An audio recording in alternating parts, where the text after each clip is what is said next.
Hello అండి, ఎలా ఉన్నారు? బాగున్నారా? అందరూ రాఖీ పండగ చేసుకున్నారా? ఎలా జరుపుకున్నారు? కింద కామెంట్ బాక్స్లో చెప్పండి. ఈరోజైతే మా తమ్ముడు వచ్చాడండి. నేను కూడా చాలా చక్కగా జరుపుకున్నాను రాఖీ పౌర్ణమి. ముందుగా అయితే లక్ష్మీదేవికి అలాగే లక్ష్మీ నరసింహస్వామికి అయితే దీపారాధన అయితే చేసుకున్నానండి. మొన్న ఎర్రారం వెళ్ళాను కదండి, అప్పుడైతే ఈ పటాలను అయితే కొనుక్కొని తీసుకొని వచ్చానండి. ఈరోజైతే దీపారాధన అయితే చేసుకున్నాను. నాకు హెల్త్ సరిగ్గా లేదు అనేసి మా తమ్ముడైతే నా దగ్గరికి వచ్చాడండి రాఖీ పండగ రోజున రాఖీ కట్టించుకోవడానికి. ఈ వీడియోలో అయితే మా తమ్ముడు నాకైతే ఒక సర్ప్రైజ్ గిఫ్ట్ అయితే ఇచ్చారండి. ఆ గిఫ్ట్ ఏందో మీరు చూడండి. మీకు ఆ గిఫ్ట్ నచ్చినట్టయితే కింద కామెంట్ బాక్స్లో చెప్పండి. మీకు కూడా మీ తమ్ముడు ఇలాగే గిఫ్ట్ ఇచ్చారా? మా తమ్ముడికి అయితే నేను ఇక్కడ వెండి రాఖీలు అయితే కడుతున్నానండి. వెండి రాఖీలు అయితే ఒకరోజు ముందుగానే చేపించి పెట్టాను. మా బాబుకి అలాగే మా ఇద్దరు తమ్ముళ్ళకి అయితే చేపించానండి. ఇంకొక తమ్ముడు అయితే రాలేదు, తనకు కొంచెం పని ఉందనేసి రాలేదండి. ఈ చిన్న తమ్ముడు అయితే నా దగ్గరికి వచ్చి రాఖీ అయితే కట్టించుకున్నాడండి. సాంప్రదాయం ప్రకారం అయితే మంచి గడియల్లోనే రాఖీ అయితే కట్టేశానండి. రాఖీ కట్టిన తర్వాత హారతి కూడా ఇచ్చానండి. మా తమ్ముడికి అలాగే మా బాబుకి కూడా ఇచ్చాను. ఎప్పటికీ ఇలాగే సంతోషంగా నా దగ్గరికి వచ్చి నా చేతుల మీదంగా రాఖీ కట్టించుకోవాలని. మళ్ళీ ఈ ముందు వచ్చేసరికి పెళ్లి చేసుకొని ఒక కొడుకునో బిడ్డనో కానీ మా ఇంటికి నాకు అన్నదమ్ములంటూ సొంతం ఎవరు లేరండి. బాబాయ్ పిల్లలు అయితే ఉన్నారు. వాళ్ళైతే ఇప్పటి వరకు వచ్చైతే నా చేతి అయితే ఏనాడు రాఖీ కట్టించుకోలేదు. నేను కూడా అక్కడికి అయితే వెళ్ళలేదండి. ఇప్పుడు చూస్తున్న ఈ తమ్ముడైతే నాకు తోడబుట్టలేదండి. నేనంటే చాలా ఇష్టం అండి మా తమ్ముడికైతే. మా తమ్ముడు నేను రాలేనని చెప్తే నా దగ్గరికి వచ్చి అయితే రాఖీ కట్టించుకున్నాడండి. అరే తమ్ముడు, నాకు నువ్వు గిఫ్ట్ ఇచ్చినా ఇవ్వకపోయినా ఎప్పటికీ నీ ప్రేమ అనేది ఇలాగే ఉండేలాగా చూసుకోరా. రేపు నీకు పెళ్ళైనా సరే, భార్య పిల్లలు అందరున్నా సరే, నేను రాలేని పరిస్థితిలో ఉంటే ఖచ్చితంగా నువ్వు నా దగ్గరికి వచ్చి రాఖీ కట్టించుకుంటావని నేను అనుకుంటున్నానురా. నీ ఎదురుగా ఈ మాట అయితే చెప్పలేకపోయాను, ఇప్పుడైతే ఈ వీడియోలో చెప్పాను. ఖచ్చితంగా ఈ వీడియో చూసిన తర్వాత మా తమ్ముడైతే నన్నైతే తిడతాడండి. ఈ ఫోటో మీకు గుర్తుందా అండి? మా పెళ్లి రోజైతే మేము దిగాము. మా తమ్ముడైతే ఇది ఫ్రేమ్ కట్టించుకొని నాకైతే సర్ప్రైజ్ గిఫ్ట్ అయితే ఇచ్చాడు. నాకు మా తమ్ముడిచ్చిన బెస్ట్ గిఫ్ట్ అయితే తులం బంగారం పెట్టినా నేను ఇంత సంతోషంగా ఫీల్ అవుతానో లేదో నాకు తెలియదు, కానీ ఫస్ట్ టైం నేను మా హస్బెండ్తో దిగిన ఫోటో ఫ్రేమ్ కట్టించి నాకు తీసుకొని వచ్చాడు కదా, అదే నాకు చాలా సంతోషం అనిపించిందండి. చీర అయితే 4 రోజులు ఉంటుంది, తర్వాత ఉండదు. అదే ఫ్రేమ్ అయితే ఎప్పుడు చూసినప్పుడు మా తమ్ముడు గిఫ్ట్గా ఇచ్చాడు. మా హస్బెండ్ నేను ఈ టైంలో దిగానని పదే పదే అనుకుంటాను కదండి. నాకైతే చాలా సంతోషంగా అనిపించింది. ఈ రాఖీ పండగ అయితే నేను ఎప్పటికీ ఇలాగే గుర్తుపెట్టుకొని ఉంటానండి. థ్యాంక్ యూ సో మచ్ రా తమ్ముడు, ఇలాంటి మంచి గిఫ్ట్ ఇచ్చినందుకు నాకు.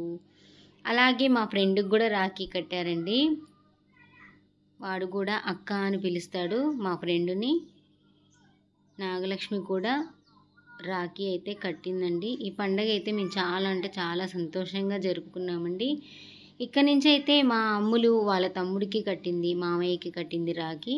అలాగే అన్నకి తమ్ముడికి అందరికీ కట్టిందండి. ఆ వీడియో అయితే ఫుల్గా చూసేయండి. ఇక్కడి నుంచి అయితే వాయిస్ ఓవర్ అయితే అలాగే పెట్టేస్తానండి. ఆయేలతో అస్సలు పెట్టకు, ఇయ్యేలతోటే పెట్ట. ఇందాక నేను ఎట్లా పెట్టినా ఇయ్యేలే, ఆయేలే. అయ్యగారు కూడా ఆయేలతోటే పెడతారు.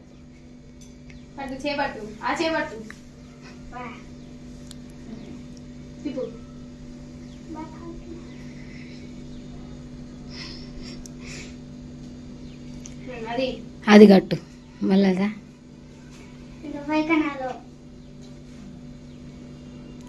బిల్ల, దేవుడి బిల్లు ఉంది దాంట్లో.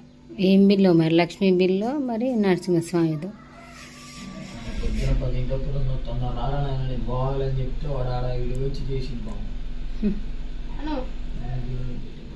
ఇద్దరు ఇట్లా పట్టుకో, 2 చేతులు పట్టుకోమలు. మామయ్యది కూడా బొట్టు పెట్టి పట్టుకో. ఇటు చూపి ఇద్దరిది, ఇద్దరి 2 చేతులు ఇటు చూపిరి. ఇటు చూపి, ఇటు చూడరు గోపి. కెమెరా ఆన్ అయితే చాలు మా ఓడి కోతి వేషాలు చూడండి ఎలా ఉన్నాయో. కెమెరా ఆన్లో లేనప్పుడైతే ఇష్టం వచ్చినట్టు చేస్తాడు. స్వీట్ పెట్టు నోట్లా, ఇద్దరికి పెట్టు, ఏం కాదు నీకు కూడా పెట్టినలే చూసి. ఇక్కడ మామయ్యకి అలాగే మా అబ్బాయికి అయితే మా పాప అయితే స్వీట్ తినిపించిందండి. అలాగే హారతి కూడా ఇచ్చింది ఇద్దరికి. మా పాపకైతే గిఫ్ట్ అయితే ఏం తీసుకురాలేదండి ఈసారి అయితే. డబ్బులే ఇచ్చాము 10,000 రూపాయలు. తీసుకుంటుంది ఏం కాదు, పెద్దదిగా అది పెట్టు. అక్కకి డబ్బులు డబ్బులే డబ్బులేనా డబ్బులే డబ్బులు మంచి కూర్చో. 2 చేతులు పట్టుకో, 2 చేతులు పట్టుకో, ఇట్లీ చూపించి. మావాడు అమ్మా నేను డబ్బులు ఇవ్వను, అక్కకు 10,000 రూపాయలు ఇవ్వాలా నాకు మరి అని అక్కడ వెనకకైతే గుంజుకుంటున్నాడండి. అలా కాదమ్మా ఇవ్వమని చెప్తే అప్పుడు ఇచ్చాడు. ఇక మా ఇంట్లో అయితే రాఖీ కట్టడం కార్యక్రమం అయితే అయిపోయిందండి. మళ్ళీ వాళ్ళ పెద్దనాన్న వాళ్ళ ఇంటికి అయితే వెళ్ళిందండి. మా పెద్దోడికి మా చిన్నోడికి అయితే రాఖీ అయితే కడుతుందండి. మా చిన్నోడైతే వాళ్ళ అక్కను చూస్తే భలే కామెడీ చేస్తాడండి. అప్పుడప్పుడు ఇలాగే ఉండాలి కదా మరి పిల్లలంటే.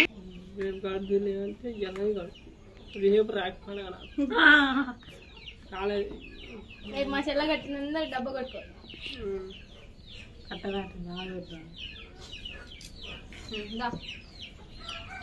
నువ్వు చాలా కట్టాలి నా తమ్ముడు. మొక్కలు తీ, మా మొక్కలు తీరా దారంగా వాణి కూడా అది చూడరా. సోకులు పడకు, యూట్యూబ్ లో కట్టు ఇష్టం ఉండవు. పాలకోవా నాకు అసలు తీరా. 5 రూపాయలు పాలకోవా అయినా రోజు తింటాము. 5 రూపాయలు కాదు కానీ బట్ ఫోటో దిద్దు ఆగురా తీసినా కూడా పెట్టాలి.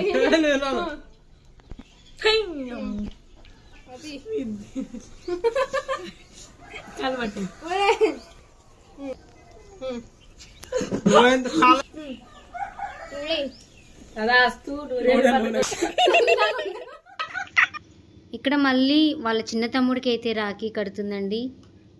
అక్క నీకు ఇద్దరే కదా మళ్ళీ చిన్న తమ్ముడు అంటున్నావు అనుకుంటారు మీరు. ఈ బాబు వచ్చేసి మా చిన్న మామ వాళ్ళ మనవడండి. వాడు కూడా రాఖీ పౌర్ణమి రోజైతే మా ఇంటికి వచ్చాడు. చిన్న తమ్ముడికి కూడా రాఖీ కట్టేసిందండి. ఈ వీడియో మీకు నచ్చిందని అనుకుంటున్నాను. నచ్చితే మాత్రం ఒక చిన్న లైక్ ఇవ్వండి ఫ్రెండ్స్.